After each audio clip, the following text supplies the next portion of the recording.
Hello everyone and welcome to my YouTube channel. Today we are going to discuss about how to check App Store subscription on your iPhone iOS 18. For example, if you want to check your subscription, which means how many subscription you have done, and if you want to check the subscriptions history on your App Store, so how you can check that. For this, what you have to do, you have to simply watch this video completely.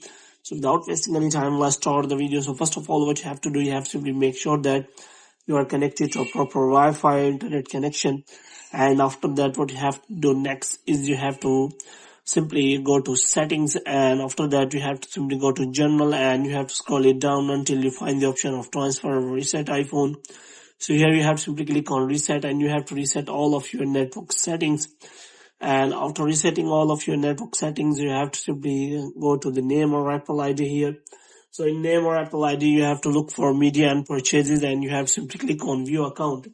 So here you will find all the details related to your payments, subscription, purchase history, and also you can add funds to your Apple account, and you can also check for your country or religion. So here you have to simply click on subscription if you want to check the subscription. So you have to wait for some time so that you can check all kind of your subscription here. As you can see, recently I do not have any subscription. So if you want to check subscription here, you can simply click on the subscription button, and moreover you can also check your purchase history in these settings. So hope you have liked this video. If you get more videos like these, you can subscribe our channel.